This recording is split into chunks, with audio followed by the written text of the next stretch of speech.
ಪ್ರಾಯೋಜಕರು Shiddas, the Samsung exclusive store, city arcade, Bendurwell, Mangalore and Udupi Manipal main road, Udupi.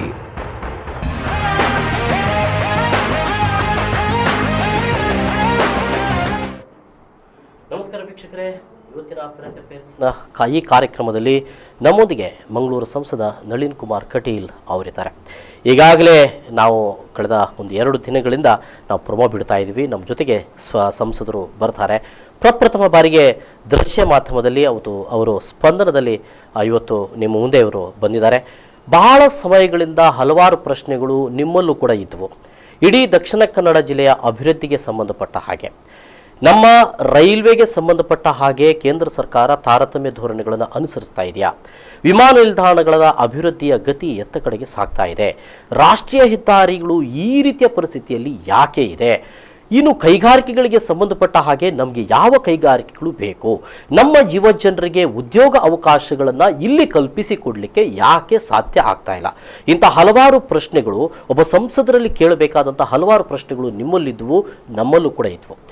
So ಇವತ್ತು ಸಂಸದರು ನಮ್ಮ ಮುಂದೆ ಇದ್ದಾರೆ. ಅವ್ರ ಜೊತೆಗೆ ಎಲ್ಲ ಪ್ರಶ್ನೆಗಳನ್ನು ನಾನು ಇಡ್ತಾ ಇದ್ದೇನೆ. ಸಂಸದರಿಗೆ ಈ ಒಂದು ಕಾರ್ಯಕ್ರಮಕ್ಕೆ ಸ್ವಾಗತ ಸರ್. ಬಹಳ ಮುಖ್ಯವಾಗಿ ನಂಬರ್ 1 ಸಂಸದ ಅಂತ ಅನಿಸಿಕೊಳ್ಳುವಂಥ ಒಂದು ಬಿರುದನ್ನು ಬಹುಶಃ ಇದು ಪ್ರಪ್ರಥಮ ಬಾರಿಗೆ ಈ ರೀತಿಯಾದಂಥ ಒಂದು ಮಾದರಿಯಾದಂಥ ಕಾರ್ಯಕ್ರಮವನ್ನು ತೆಗೆದುಕೊಂಡಿರುವಂಥದ್ದು ಅದನ್ನು ನಿಮ್ಮನ್ನು ಆಯ್ಕೆ ಮಾಡಿದ್ದಾರೆ. ಯಾವ ಆಧಾರದಲ್ಲಿ, ಯಾವ ಮಾನದಂಡಗಳನ್ನು ಇಟ್ಕೊಂಡಿದ್ದಾರೆ ಅಂತ? 2 ಕಾರಣಗಳು. ಒಂದನೇದ್ದು, ನಂಬರ್ 1ನೇ ಸ್ಥಾನ ಕೊಟ್ಟಿರುವಂಥದ್ದು ಮಾಧ್ಯಮಗಳೇ. ವಿಜಯವಾಣಿ ಪತ್ರಿಕೆಯ ಮುಖಾಂತರ ಸರ್ವೆ ನಡೆಸಿದರು. ಸರ್ವೆ ಆಧಾರದಲ್ಲಿ ಅವರು ಘೋಷಣೆ ಮಾಡಿದರು. ಇದಕ್ಕೂ ನಮಗೂ ಯಾವುದು ಸಂಬಂಧಗಳಿಲ್ಲ. 3 ವಿಷಯಗಳನ್ನು ಇಟ್ಕೊಂಡು ಜನರಲ್ಲಿ ಮತದಾನವನ್ನು ಮಾಡಿದರು. ಆ ಮತದಾನದಲ್ಲಿ ಜನ ಆಯ್ಕೆ ಮಾಡಿದರು. ಎರಡನೇದ್ದು, ಕಳೆದ ಬಾರಿಯೂ ನನ್ನ 15ನೇ ಲೋಕಸಭೆಯಲ್ಲಿ ನಾನು ಲೋಕಸಭಾ ಸದಸ್ಯನಾಗಿರ್ತಕ್ಕಂಥ ಸಂದರ್ಭದಲ್ಲಿ ಅನುದಾನಗಳ ಬಳಕೆ, ನಮಗೆ ಬರತಕ್ಕಂಥ ವರ್ಷಕ್ಕೆ 5 ಕೋಟಿ ರೂಪಾಯಿ ಅನುದಾನಗಳ ಬಳಕೆ ಮಾಡಿರುವಂಥದ್ರಲ್ಲಿ ರಾಜ್ಯದಲ್ಲಿ ನಂಬರ್ 1ನೇ ಸ್ಥಾನಕ್ಕೆ ಬಂದಿದ್ದೆ ಕಳೆದ ಬಾರಿ. ಅದು 5 ವರ್ಷದ ಕೊನೆಯ ಬಾರಿಗೆ. ಧ್ರುವನಾರಾಯಣ್ 2ನೇ ಸ್ಥಾನದಲ್ಲಿದ್ದರು. ಆಗ ಟೈಮ್ಸ್ ನಾವು ಅವರು ಒಂದು ಸರ್ವೆಯನ್ನು ಮಾಡಿದರು. ರಾಷ್ಟ್ರದಲ್ಲಿರ್ತಕ್ಕಂಥ ಎಲ್ಲ ಸಂಸದರುಗಳ ಆಯ್ಕೆಯನ್ನು ಮಾಡಿದರು.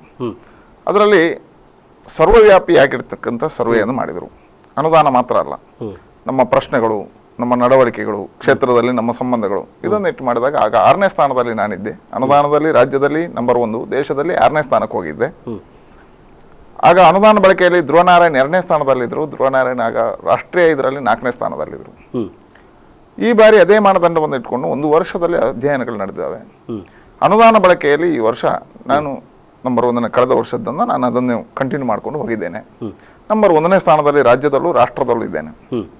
ವ್ಯತ್ಯಾಸಗಳಾಗ್ತವೆ. ಯಾಕಂದರೆ ಅದು 31ನೇ ತಾರೀಕಿಗೆ ನಾವು ಫೀಡ್ ಮಾಡಬೇಕು. ನಮ್ಮ ಜಿಲ್ಲಾಧಿಕಾರಿ, ಜಿಲ್ಲಾಡಳಿತದ ವ್ಯವಸ್ಥೆಯಲ್ಲಿರ್ತಕ್ಕಂಥ ಆಧಾರದಲ್ಲಿ ಇರುವಂಥದ್ದು. ನಮಗೆ ಬರ್ತಕ್ಕಂಥ ಪ್ರಾರಂಭದಲ್ಲಿ ನಮಗೆ 5 ಕೋಟಿ ಕೊಡಬೇಕು ಅಂತಾದರೆ 2 ಕೋಟಿ ಕೊಡ್ತಾರೆ. ಆ 2 ಕೋಟಿಯಲ್ಲಿ 1,80,00,000 ಮುಗಿದ ಮೇಲೆ ಬಾಕಿ ಉಳಿದ ಹಣ ಬರ್ತದೆ. ಮುಗಿಸ್ಬೇಕಾದ್ರೆ ಭಾರಿ ಹಂತಗಳಿದ್ದಾವೆ. ಆ ಹಂತದಲ್ಲಿ ನಾವು ಬಳಕೆ ಮಾಡಿರುವಂಥದ್ದನ್ನು UC ಮುಖಾಂತರ ನಾವು ಕೇಂದ್ರದ ಲೋಕಸಭೆಗೆ ಜಿಲ್ಲಾಧಿಕಾರಿಗಳ ಕಚೇರಿಯಿಂದ ಹೋಗುತ್ತೆ. ಅದರ ಆಧಾರದಲ್ಲಿ ತುಲನೆ ಮಾಡ್ತಾರೆ. ಅದರ ಆಧಾರದ ಪ್ರಕಾರ ಕಳೆದ ಈ 1 ವರ್ಷದಲ್ಲಿ ನನಗೆ 7 ಕೋಟಿ ರೂಪಾಯಿ, 10 ಕೋಟಿ ಬಿಡುಗಡೆ ಆಗಿದೆ 2 ವರ್ಷದ್ದು. ಅದರಲ್ಲಿ ಪೂರ್ತಿ 7 ಕೋಟಿ ಬಂದಿರುವಂಥದ್ದು ನನಗೆ ಮಾತ್ರ. ಈಗಾಗಲೇ ನಾನು 5 ಕೋಟಿ ರೂಪಾಯಿ ಪೂರ್ತಿ ಖಾಲಿ ಮಾಡಿದ್ದೇನೆ. ಬಾಕಿ 2 ಕೋಟಿ ಮೊನ್ನೆ ಬಂದಿದೆ, ಅದನ್ನು ಖಾಲಿ ಮಾಡಿ ನಾನು ಜಿಲ್ಲಾಧಿಕಾರಿ. 7 ಕೋಟಿ ನಿಮಗೆ ಮಾತ್ರ ಬಂದಿರುವುದು ಹೇಗೆ ಹೇಳಿದ್ರೆ, ನಾನು ಹೇಳಿದಲ್ಲ, 2 ಕೋಟಿ ನೀವು ಪ್ರಾರಂಭ ಕೊಡ್ತಾರೆ. 1,80,00,000 UC ಹೋದ್ಮೇಲೆ ಬಾಕಿ 2 ಕೋಟಿ ಬಿಡುಗಡೆ ಆಗ್ತದೆ. ಅದರ UC ಪೂರ್ತಿ ಆಗ 2,20,00,000 ಆಯ್ತು ನಿಮ್ಗೆ. ಆಗ ವಾಪಸ್ 2 ಕೋಟಿಗೆ ಹೋದಾಗ ಮತ್ತಿನ ಹಣ ಬಿಡುಗಡೆ ಆಗ್ತದೆ. ನೀವು ನಮಗೆ ಹಂತಗಳಿದ್ದಾವೆ. ಈಗ ನನಗೆ ಹಣ ಬಂದ ಕೂಡಲೇ ನಾನು ಕ್ರಿಯಾ ಯೋಜನೆ ಮಾಡಬೇಕು. ನಾನು ನೋಡಿ ಒಬ್ಬ ಲೋಕಸಭಾ ಸದಸ್ಯ 8 ಕ್ಷೇತ್ರಗಳಿಗೂ ನ್ಯಾಯ ಕೊಡಬೇಕು. ನಮಗೆ ಬರುವಂತ ಹಣವನ್ನು 8 ಕ್ಷೇತ್ರಗಳಿಗೆ ಹಂಚಿ ಕೊಡಬೇಕು. 8 ಕ್ಷೇತ್ರಗಳ ಕಾಮಗಾರಿಗಳ ಪಟ್ಟಿ ಮಾಡಬೇಕು. ಅದರಲ್ಲಿ 17% SC, 5% ST, ಇದನ್ನೆಲ್ಲ ಇಟ್ಕೊಂಡು ನಾವು ಜಿಲ್ಲಾಧಿಕಾರಿಗಳಿಗೆ ಕಳಿಸ್ತೇವೆ. ಇಲ್ಲಿ ಏನಾದರೂ ಇಂಥದೇ ಅಭಿವೃದ್ಧಿಗಳನ್ನು ಮಾಡಬೇಕಂತ ನಮ್ಮಲ್ಲಿ ಹಿಂದೆ ಏನಿತ್ತು ಅಂತ ಹೇಳಿದ್ರೆ, ನಮ್ಮಲ್ಲಿ ಭಾರಿ ಜನ ಡಿಮಾಂಡ್ಸ್ ಇಡ್ತಾರೆ. ಸಮುದಾಯ ಭವನಗಳಿಗೆ ಕೊಡಿ, ದೇವಸ್ಥಾನಗಳಿಗೆ ಕೊಡಿ, ಮಂದಿರಗಳಿಗೆ ಕೊಡಿ, ಈ ಮಸೀದಿಗಳಿಗೆ ಕೊಡಿ, ಚರ್ಚ್ಗಳಿಗೆ ಕೊಡಿ. ಹಿಂದೆ ಇದಿತ್ತು. ಆದರೆ ಈಗ ಲೋಕಸಭೆಯಲ್ಲಿ ಅಂಗೀಕಾರ ಆದ ಹಾಗೆ ನಮ್ಮ ಅನುದಾನಗಳನ್ನು ಯಾವುದೇ ಸಮುದಾಯ ಭವನಗಳಿಗೆ ಕೊಡುವಾಗಿಲ್ಲ, ಯಾವುದೇ ಧಾರ್ಮಿಕ ಕ್ಷೇತ್ರಗಳಿಗೆ ಕೊಡುವಾಗಿಲ್ಲ, ಯಾವುದೇ ಕೋಆಪರೇಟಿವ್ ಸೊಸೈಟಿಗಳಿಗೆ ಕೊಡುವಾಗಿಲ್ಲ. ಅನುದಾನ ರಹಿತ ಶಾಲೆಗಳಿಲ್ಲ, ಅನುದಾನಿತ ಶಾಲೆಗಳಿಗೆ ಮಾತ್ರ ಕೊಡಬೇಕು ಅಂತ ಇರುವಂಥದ್ದು. ರಸ್ತೆಗಳಿಗೆ, ಕುಡಿಯುವ ನೀರಿಗೆ ಖರ್ಚು ಮಾಡಬೇಕು. ಈಗ ವಿಶೇಷವಾಗಿ ಒಂದು ಜೋಡಿಸಿದ್ದಾರೆ ಏನು ಅಂತ ಹೇಳಿದ್ರೆ, ಎಲ್ಲಿಯಾದ್ರೂ ಅಂಗವಿಕಲರಾದ್ರೆ, ಕೈ ಕಾಲು ಕಳ್ಕೊಂಡ್ರೆ ಅವರಿಗೆ ಕೈ ಕಾಲು ಕೊಡುವಂತ ಇದು ಇದೆಯಲ್ಲ, ಪ್ಲಾಸ್ಟಿಕ್ ಕೈ ಕಾಲುಗಳನ್ನು ಕೊಡುವುದಕ್ಕೆ ಬಳಕೆ ಮಾಡಬಹುದು ಅಂತ ಹೇಳುವಂಥದ್ದು ಇದೆ. ನಾನೊಂದು 2-3 ಜನರಿಗೆ ಕೊಟ್ಟಿದ್ದೆ. ಹೀಗೆ ಅದಕ್ಕೊಂದು ನಾರ್ಮ್ಸ್ ಇದೆ. ಆ ನಾರ್ಮ್ಸ್ ಆಧಾರದಲ್ಲಿ ನಾವು ಹಣ ಬಿಡುಗಡೆ ಮಾಡಬೇಕು. ಅದನ್ನು ನೋಡಿಕೊಂಡು ಜಿಲ್ಲಾಧಿಕಾರಿಗಳು, ಅದರಲ್ಲಿ ನಾವಿರುವ SC ಇಲ್ಲ ಇದ್ರೆ ST ಆ ಫಂಡ್ ಇಲ್ಲ ರಿಜೆಕ್ಟ್ ಮಾಡ್ತಾರೆ. ಜಿಲ್ಲಾಧಿಕಾರಿಗಳು ಆ ಫಂಡನ್ನು ರಿಲೀಸ್ ಮಾಡೋದು. ನಾವು ನೋಡಲ್ ಆಫೀಸರ್ ಜಿಲ್ಲಾಧಿಕಾರಿಗಳು. ಆ ನಂತರ ಅದು ಇಲಾಖೆಗಳಿಗೆ ಹೋಗ್ತದೆ. ಈಗ ನಾನು ಕಾರ್ಪೊರೇಷನ್ ವ್ಯಾಪ್ತಿಯೊಳಗೆ ಕೊಟ್ಟರೆ ಕಾರ್ಪೊರೇಷನ್ಗೆ ಹೋಗ್ತದೆ, PWD ರಸ್ತೆಗಳಿಗೆ ಕೊಟ್ಟರೆ ಅದು PWD ಇಲಾಖೆ ಹೋಗ್ತದೆ, ZP ರಸ್ತೆಗಳಿಗೆ ಕೊಟ್ಟರೆ ZPಗೆ ಹೋಗ್ತದೆ. ಅಲ್ಲೇ ಇಂಜಿನಿಯರ್ಸ್ ಹೋಗಿ ಅದನ್ನು ಎಸ್ಟಿಮೇಟ್ ಮಾಡಿ ಅದನ್ನು ಟೆಂಡರ್ ಕರಿಬೇಕು. ಟೆಂಡರ್ ನಂತರ ಅದು ಕಾಮಗಾರಿ ಆಗಬೇಕು. ಕಾಮಗಾರಿ ಆದಮೇಲೆ 3 ಹಂತದ ಇನ್ಸ್ಪೆಕ್ಷನ್ಸ್ ಆಗಬೇಕು, ಥರ್ಡ್ ಪಾರ್ಟಿ ಇನ್ಸ್ಪೆಕ್ಷನ್ಸ್ ಆಗಬೇಕು. ಫಸ್ಟ್ ತಹಶೀಲ್ದಾರ್ ಮಾಡ್ತಾರೆ, ಸೆಕೆಂಡ್ ಇಂಜಿನಿಯರ್ಸ್ ಮಾಡ್ತಾರೆ, ಮೂರನೇದು ಥರ್ಡ್ ಪಾರ್ಟಿ ಇನ್ಸ್ಪೆಕ್ಷನ್ ಒಂದು ತಂಡ ಇರ್ತದೆ, ಕಾಲೇಜುಗಳು ಅವ್ರು ಮಾಡ್ತಾರೆ. ಆ ನಂತರ ಬಿಲ್ ಆದ್ಮೇಲೆ ಅದು UC ಹೋಗ್ಬೇಕು. ಪೂರ್ತಿ ಬಿಲ್ ಆದ್ಮೇಲೆ ಕಾಮಗಾರಿ ಆಗ್ಲಿಕ್ಕೆ ಕೆಲವು ಕಡೆ 1 ವರ್ಷ ತಗೊಳ್ತದೆ. ಇಂಥ ಕಷ್ಟದ ಸನ್ನಿವೇಶದಲ್ಲೂ ನಾವು ಅದನ್ನು ಖರ್ಚು ಮಾಡುವಂಥದ್ದು ಜಾನತನ. ಅದಕ್ಕೆ ಜಿಲ್ಲಾಡಳಿತದ ಸಹಕಾರ, ಇಲ್ಲಿ ಅಧಿಕಾರಿಗಳ ಸಹಕಾರ, ಇಲ್ಲಿ ಇಂತಿಷ್ಟೇ ನೀತಿಗಳು ಇರಬೇಕು. ಈಗ ಕೆಲವೊಂದು ಕಡೆಯಲ್ಲಿ ನಾನು ನೋಡ್ತಾ ಇದ್ದೇನೆ 1 ಲಕ್ಷ, ಆಮೇಲೆ ಅದಕ್ಕಿಂತಲೂ ಕಡಿಮೆ ಆದಂತ ಕೆಲವೊಂದು ನಿಧಿಗಳನ್ನೆಲ್ಲ ನಮಗೇನಿದೆ ಅಂತ ಹೇಳಿದ್ರೆ ಯಾವುದೇ ಒಂದು ಇದಕ್ಕೆ ಎಷ್ಟು ಕೊಡಬಹುದು. ಆದ್ರೆ ನೀವು ಯಾವುದೋ ಅನುದಾನಿತ ಶಾಲೆ ಕೊಡಿ, ಗರಿಷ್ಠ ಮಟ್ಟದಲ್ಲಿ 25 ಲಕ್ಷಕ್ಕಿಂತ ಹೆಚ್ಚು ಕೊಡುವಾಗಿಲ್ಲ. ಈಗ ಯಾವುದೋ ಒಂದು ಸಂಘ ಸಂಸ್ಥೆ ಕೊಡುವಾಗಿಲ್ಲ. ನಾವು ಯಾವುದೋ ಒಂದು ಇದಕ್ಕೆ ಕೊಟ್ಟೆವು, ಯಾವುದೋ ಒಂದು ಶಾಲೆಗಳಿಗೆ ಕೊಟ್ಟರೆ, ಅನುದಾನಿತ ಶಾಲೆ ಕೊಟ್ಟರೆ 25 ಲಕ್ಷಕ್ಕಿಂತ ಹೆಚ್ಚು ಕೊಡುವಾಗಿಲ್ಲ ಅಂತ ಇದೆ. ಆದ್ರೆ ರಸ್ತೆಗಳಿಗೆಲ್ಲ ಹಾಗಿಲ್ಲ. ಆದ್ರೆ ನಾವೇನು 8 ಕ್ಷೇತ್ರಗಳಿಗೆ ನ್ಯಾಯ ಕೊಡಬೇಕಾದ ಕಾರಣ ಮತ್ತು ಎಲ್ಲಾ ಗ್ರಾಮಗಳು, ಈಗ ನನಗೆ ಎಷ್ಟು ಗ್ರಾಮ ಬರುತ್ತದೆ, ನಗರ ಪಂಚಾಯತ್ಗಳಿದ್ದಾವೆ, ಪಟ್ಟಣ ಪಂಚಾಯತ್ಗಳಿದ್ದಾವೆ, ಗ್ರಾಮಗಳಿದ್ದಾವೆ, 1,000-2,100 ಬೂತ್ಗಳಿದ್ದಾವೆ, 2,000 ಬೂತ್ಗಳಿದ್ದಾವೆ. ಆ ಎಲ್ಲಾ ಬೂತ್ಗಳನ್ನು ಗುರಿ ಇಟ್ಕೊಂಡು ನಾವು ಮಾಡಬೇಕಾಗ್ತದೆ. 5 ವರ್ಷದಲ್ಲಿ ಸ್ವಲ್ಪ ಆದ್ರೂ ಕೊಡಬೇಕು. ಹಾಗೆ ಇದೆಲ್ಲವನ್ನ ಪರಿಶೀಲನೆ ಮಾಡಿದಾಗ ಒಂದೊಂದು ಗ್ರಾಮಗಳಿಗೆ ಹೆಚ್ಚು ಕಡಿಮೆ ಬರ್ತದೆ. ಆಗ ನಾವೇನು ಒಮ್ಮೆಲೆ 25 ಲಕ್ಷ 50 ಲಕ್ಷ ಒಂದೊಂದು ಕಾಮಗಾರಿಗಳಿಗೆ ಕೊಡ್ಲಿಕ್ಕೆ ಆಗುದಿಲ್ಲ. ಅದಕ್ಕೆ ಹಂಚಿ ಎಲ್ಲಾ ರಸ್ತೆಗಳನ್ನು ಗ್ರಾಮೀಣ ಪ್ರದೇಶಗಳಿಗೆ ಹೆಚ್ಚು, ನಗರಗಳು, ಯಾಕಂದ್ರೆ ಈಗ ನಗರ ನೀವು ಇಲ್ಲಿ 300 ಕೋಟಿ ನಾನು ನೋಡ್ತಾ ಇದ್ದೇನೆ. ಮಂಗಳೂರು ನಗರ ದಕ್ಷಿಣಕ್ಕೆ ಎಲ್ಲ ವಿಧಾನಸಭಾ ಕ್ಷೇತ್ರ ಕಂಪೇರ್ ಮಾಡಿದ್ರೆ, ನಗರ ದಕ್ಷಿಣಕ್ಕೆ ಉಳಿದ ವಿಧಾನಸಭಾ ಕ್ಷೇತ್ರ ಕಂಪೇರ್ ಮಾಡಿದ್ರೆ ಕಡಿಮೆ ಕೊಟ್ಟಿದ್ದೀರಿ. ಇಲ್ಲಿ ಏನಾಗ್ತದೆ ಹೇಳಿದ್ರೆ, ನಾವು ಕೊಡುವ ಅನುದಾನಗಳಲ್ಲಿ ಇಲ್ಲಿ ಸಮಸ್ಯೆಗಳಿದ್ದಾವೆ. ಈಗ ಕಾರ್ಪೊರೇಟರ್ಗಳಿಗೆ ಒಬ್ಬೊಬ್ಬರಿಗೆ ನಮಗೆ ಬರುವ ಎಲ್ಲಾ ಹಣ ಅವರಿಗೆ ಬರ್ತದೆ. ಇಲ್ಲಿ ನೀವು ಯಾವುದೋ ಒಂದು 5 ಲಕ್ಷ 10 ಲಕ್ಷ ಕೊಟ್ಟರೆ ಇಲ್ಲಿ ಯಾವುದು ಕಾಣುದಿಲ್ಲ. ಅಗತ್ಯ ಇದ್ದದಕ್ಕೆ ಮಾತ್ರ ಕೊಡ್ತೀವಿ. ಗ್ರಾಮೀಣ ಪ್ರದೇಶಗಳಿಗೆ ಹೆಚ್ಚು ಕೊಡ್ತೀವಿ. ನಾವೇನ್ ಮಾಡ್ತೀವಿ, ಟೋಟಲ್ 5 ವರ್ಷ ಆದಾಗ ಕೊನೆಯ ವರ್ಷಕ್ಕಾಗೋ ನಾವೇನ್ ಮಾಡ್ತೀವಿ, ಎಲ್ಲ ಹಂತಗಳು ಒಂದೇ ರೀತಿ ಬರುವ ಹಾಗೆ ನೋಡ್ಕೋತೀವಿ. ಈಗ ನಾವು ಸುಳ್ಯಕ್ಕೆ ಹೆಚ್ಚು ಬೆಳ್ತಂಗಡಿ, ಪುತ್ತೂರು, ಸುಳ್ಯ, ಯಾಕಂದ್ರೆ ಬೆಳ್ತಂಗಡಿ ಅತಿ ಹೆಚ್ಚು ಗ್ರಾಮಗಳಿರುವಂತ ಕ್ಷೇತ್ರ, ಅತಿ ಹೆಚ್ಚು ಕಾಡು ಮತ್ತು ರಸ್ತೆಗಳಿರುವಂತ ಪ್ರದೇಶ. ನೀವು ಕಿಲೋಮೀಟರ್ ವಾಯ್ಸ್ ತೆಗೆದ್ರೆ ಬೆಳ್ತಂಗಡಿ ವಿಧಾನಸಭಾ ಕ್ಷೇತ್ರಗಳು ಜಾಸ್ತಿ, ನೆಕ್ಸ್ಟ್ ಸುಳ್ಯ ಜಾಸ್ತಿ. ಹೀಗೆ ಇದೆಲ್ಲವನ್ನ ಪಟ್ಟಿ ಮಾಡಿಕೊಂಡು ಬರಬೇಕಾಗ್ತದೆ. ನಗರದಲ್ಲಿ ಏನಿದೆ ಅಂತ ಹೇಳಿದ್ರೆ, ಇಲ್ಲಿ ಬೇರೆ ಬೇರೆ ಅನುದಾನಗಳು ಬರುವುದರಿಂದ 300 ಕೋಟಿಗಿಂತ ಹೆಚ್ಚು ಕಾಂಕ್ರೀಟ್ ರಸ್ತೆಗಳಿದಾವೆ. ಅದಕ್ಕೆ ನಾವು ಹಾಕುವಾಗಿಲ್ಲ. ಕಾಂಕ್ರೀಟ್ ರಸ್ತೆಗಳು ನಮ್ದು ಏನು ಕಾಣುವುದಿಲ್ಲ. ಶಾಲೆ ಕಾಲೇಜುಗಳಿಗೆ ಇಲ್ಲಿ ಬೇಕಾದಷ್ಟು ಫಂಡ್ಸ್ ಇದೆ. ಹಾಗಾಗಿ ನಾವು ಏನು ಅಲ್ಲಿರ್ತಕ್ಕಂಥವರ ಬೇಡಿಕೆಗಳಿದೆ ಆ ಬೇಡಿಕೆ ಆಧಾರದಲ್ಲಿ ಇರ್ತೇವೆ. ಅದರ ಕೊನೆಯ ಹಂತಕ್ಕೆ ಬರುವಾಗ 5ನೇ ವರ್ಷ ಬಂದಾಗ ಎಲ್ಲವೂ ಲೆವೆಲ್ ಆಗಿ ಒಂದೊಂದು ಕ್ಷೇತ್ರಗಳಿಗೆ ಇಷ್ಟಿಷ್ಟು ಕೋಟಿ ಅಂತ ಕೊಡ್ತೀವಿ ನಾವು. ಇಲ್ಲಿ ಬಂಟ್ವಾಳ ವಿಧಾನಸಭಾ ಕ್ಷೇತ್ರಕ್ಕೆ ಅತಿ ಹೆಚ್ಚು ನೀವು ಉಳಿದ ವಿಧಾನಸಭಾ ಕ್ಷೇತ್ರಕ್ಕೆ ಕಂಪೇರ್ ಮಾಡಿದ್ರೆ ಬಂಟ್ವಾಳ ವಿಧಾನಸಭಾ ಕ್ಷೇತ್ರಕ್ಕೆ ಹೆಚ್ಚು ನೀವು ಪ್ರಾಧಾನ್ಯತೆ ಕೊಟ್ಟಿದ್ದೀರಾ? ಹಾಗೇನಿಲ್ಲ. ಅದು ಏನಾಗ್ತದೆ ಹೇಳಿದ್ರೆ, ಈಗ ಹೋಗಿದೆ ಪಟ್ಟಿ, ಅದರಲ್ಲಿ ಬಂಟ್ವಾಳ ಕ್ಷೇತ್ರದ ಕಡಿಮೆ ಇದೆ, ಸುಳ್ಯಕ್ಕೆ ಜಾಸ್ತಿ ಹೋಗಿದೆ. ನಾವೇನ್ ಹೇಳ್ತೇವೆ, ನಾವು ಅಲ್ಲಿಂದ ಬಂದ ಪಟ್ಟಿಗಳನ್ನು SC STಗಳನ್ನು ಇಟ್ಕೊಂಡು ಮಾಡಬೇಕಾಗ್ತದೆ. ಈ ಎಲ್ಲ ಅಮಲಾಗ್ರವಾಗಿರ್ತಕ್ಕ ಮಾಡಿದಾಗ ಒಂದೊಂದು ಕ್ಷೇತ್ರಗಳಿಗೆ ಒಂದೊಂದು ಸಾರಿ, ಈಗ ಈ ವರ್ಷ ಇದು ಉಂಟು, ನೀವು ಲಾಸ್ಟ್ 5 ವರ್ಷ ನಡೆದಾಗ ಎಲ್ಲದಕ್ಕೂ ಒಂದೇ ಲೆಕ್ಕ ಬಂದಿರ್ತದೆ. ನಾವು ಹೇಳಿದೆಲ್ಲ, ಯಾವುದೋ ಒಂದು ಗ್ರಾಮ, ಈಗ ಸುಳ್ಯಕ್ಕೆ ನಾವು ಕೊಟ್ಟಾಗ ಒಂದು ರಸ್ತೆಗೆ 10 ಲಕ್ಷ ಕೊಡ್ಬೇಕು ಅಂತಿದ್ರೆ, ಈ ವರ್ಷ ಅದಕ್ಕೆ 1 ಲಕ್ಷ ಕೊಟ್ಟರೆ ಸಾಕಾಗುದಿಲ್ಲ. ಅದಕ್ಕೆ ಹಣವನ್ನೆಲ್ಲ ಈ ಸಾರಿ ಬೇರೆ ಡೈವರ್ಟ್ ಮಾಡ್ತೀವಿ. ನಾವು ಒಂದು ನಿಗದಿ ಮಾಡಿ ಇಂಥ ರಸ್ತೆಗಳಿಗೆ ಇಷ್ಟು ಅಂತ ಕೊಡ್ತೀವಿ. ಇಲ್ಲಿ ಸರ್, ಈಗ ಇಷ್ಟು ಒಂದು ಸಣ್ಣ ಅಮೌಂಟ್ ಸಾಕಾಗುತ್ತಾ ಒಬ್ಬ MP ಗೆ ಅಂತ ಅನ್ನುವಂಥದ್ದು? ಅಲ್ಲ, ಅದು ಏನು ಅಂತ ಹೇಳಿದ್ರೆ, ಹಿಂದೆ ಲೋಕಸಭೆಯಲ್ಲಿ ಏನ್ ಹೇಳ್ತಾರೆ ಹೇಳಿದ್ರೆ, ಎಲ್ಲೋ ಅರ್ಧಂಬರ್ಧ ಆಗಿಬಿಟ್ಟು ಸ್ಮಶಾನಕ್ಕೆ 1 ಲಕ್ಷ ಅಂತ ಕೊಟ್ರೆ ಮತ್ತೆ ಇನ್ನೂ ಉಳಿದ ಒಂದಷ್ಟು ಕಾಮಗಾರಿಗಳು ಅಲ್ಲೇ ಅವ್ರು ಕೇಳಿದ್ದನ್ನೇ ಕೊಡುದು. ನಾವು ಅಲ್ಲೇ ಲೋಕಲ್ಸ್ ಏನ್ ಕೇಳ್ತಾರೆ, ನಾವು ಆಗಿ ಇಡುದಲ್ಲ ಇದು. ನಾವು ನಮ್ಮದ್ರಲ್ಲಿ ಇನ್ನೂ ಸಿಸ್ಟಮ್ಗಳು ಚೆನ್ನಾಗಿದ್ದಾವೆ. ಏನಂತ ಹೇಳಿದ್ರೆ, ನಾವು ಪಕ್ಷದ ಅಧ್ಯಕ್ಷರುಗಳಿಗೆ ಹೇಳ್ತೀವಿ, ನೀವು ಪಟ್ಟಿ ಕೊಡಿ ಅಂತ. ಪಕ್ಷದ ಅಧ್ಯಕ್ಷರುಗಳು ಅಲ್ಲಿಯ ಗ್ರಾಮ ಸಮಿತಿಯವರ ಹತ್ರ, ಅಲ್ಲಿಯ ಕಾರ್ಪೊರೇಟರ್ಗಳ ಹತ್ರ, ಅಲ್ಲಿಯ ಪಂಚಾಯತ್ ಮೆಂಬರ್ಗಳ ಹತ್ರ ಕೇಳಿ ಕೊಡ್ತಾರೆ. ಅವರು ಕೊಟ್ಟ ಆಧಾರ ಎಸ್ಟಿಮೇಟ್ ಮಾಡಿ ನಾವು ಕಳಿಸ್ಕೊಡ್ತೀವಿ. ಹಾಗಾದ್ರೆ ಸ್ಥಳೀಯ ಜನಪ್ರತಿನಿಧಿಗಳು, ನಿಮ್ಮ ಪಕ್ಷದ ಕಾರ್ಯಕರ್ತರುಗಳು ಇವರನ್ನೆಲ್ಲ ವಿಶ್ವಾಸಕ್ಕೆ ತೆಗೆದುಕೊಂಡು ಇದನ್ನ ಮಾಡಿರ್ತೀರಿ ಅಂತ. ನಾವು ಹಂಚುವುದೇ ಇಲ್ಲ. ನಾವು ಅವರು ಕೊಟ್ಟ ಪಟ್ಟಿಗೆ ಅನುದಾನಗಳನ್ನು ಬಿಡುಗಡೆ ಮಾಡುದು. ಯಾರೋ ಒಬ್ರು ಕಾರ್ಪೊರೇಟರ್ ಬಂದು ಕೇಳ್ತಾರೆ, ಅವ್ರು ಕೇಳಿದಷ್ಟೇ ಕೊಡ್ತೀವಿ ನಾವು. ಇದನ್ನು ಪಟ್ಟಿ ಇಡೀ ಒಂದು ನಿಧಿಯನ್ನು ಬಿಡುಗಡೆ ಮಾಡಬೇಕಾದವ್ರು ಯಾರು? ಜಿಲ್ಲಾಧಿಕಾರಿಗಳಾಗಿರ್ತಾರ? ಯಾರು ಇರ್ತಾರೆ? ಜಿಲ್ಲಾಧಿಕಾರಿಗಳು. ನಾವು ಕ್ರಿಯಾ ಯೋಜನೆ ಮಾಡಿ ಜಿಲ್ಲಾಧಿಕಾರಿ ಕೊಡ್ತೇವೆ. ಅದಕ್ಕೆ ಹಣ ರಿಲೀಸ್ ಮಾಡುವಂಥದ್ದು, ಅದನ್ನು ಅಪ್ರೂವಲ್ ಕೊಡುವಂಥದ್ದು ಜಿಲ್ಲಾಧಿಕಾರಿಗಳು. ಎಸ್, ಇನ್ನು ನಾನು ಉಳಿದ ಸಮಸ್ಯೆಗಳ ಬಗೆಗೆ ಬರಬೇಕಾಗಿದೆ.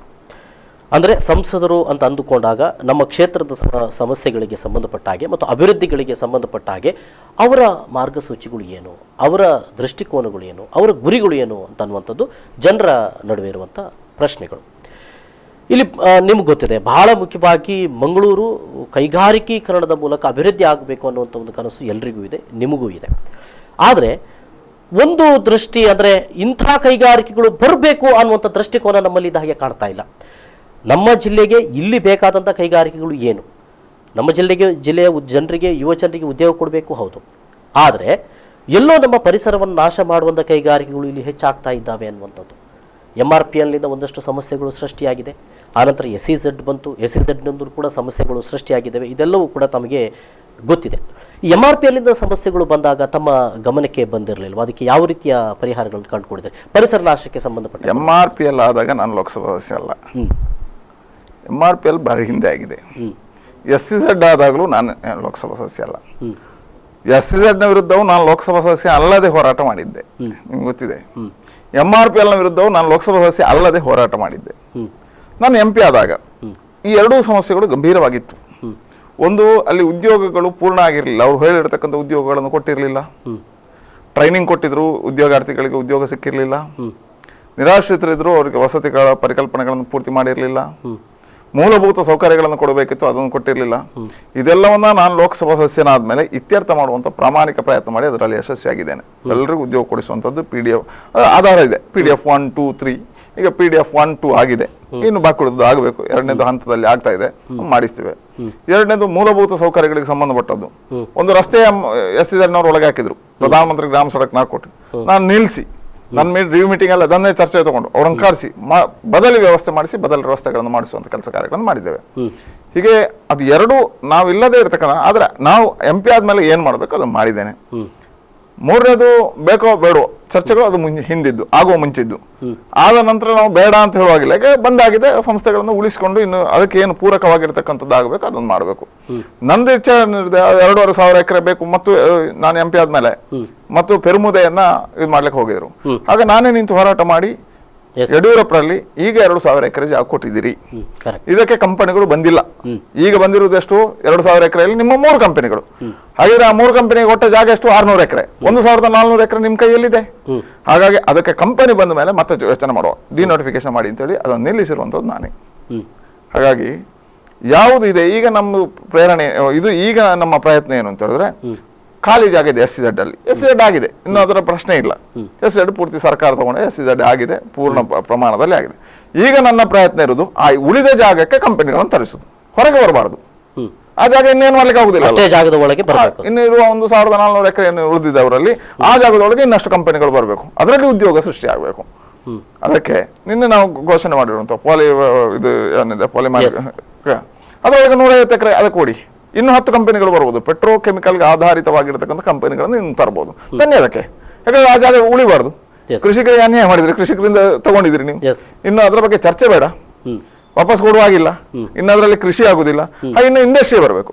ಹಾಗೆ ದಕ್ಷಿಣ ಕನ್ನಡ ಜಿಲ್ಲೆಯಲ್ಲಿ ಇರುವಂತಹ 1,200 ಎಕರೆ ಏನಿದೆ ಅದರೊಳಗೆ ಕಂಪನಿ ತನ್ನಿ ಅನ್ನುವಂಥದ್ದು ನನ್ನ ಬೇಡಿಕೆ. ಇನ್ನು ನಿಟ್ಟೋಡಿ ಹಾಗೆ ಉಳಿದಿದೆಯಾ? ಯಾವ ಮಟ್ಟಕ್ಕೆ ಬಂದಿದೆ? ನಿಟ್ಟೋಡಿ ಉಷ್ಣ ವಿದ್ಯುತ್ ಸ್ಥಾವರ ಪೂರ್ಣವಾಗಿ ಈಗ ಅದು ನಿಂತಿದೆ. ಆದ್ರೆ ನಾನು ನಿಡ್ಡೋಡಿಯಲ್ಲಿ ಜನರು ಏನೋ ಒಂದು ರೀತಿ ಆತಂಕದಲ್ಲೇ ಇದೆ. ಏನಿಲ್ಲ, ಅದಕ್ಕೆ ಸ್ಪಷ್ಟೀಕರಣ ಕೊಟ್ಟಿದ್ದೇವೆ, ಮತ್ತೆ ಕೇಂದ್ರ ಸರ್ಕಾರದಿಂದ ಒಪ್ಪಿಗೆ ತಗೊಂಡಿದ್ದೇವೆ.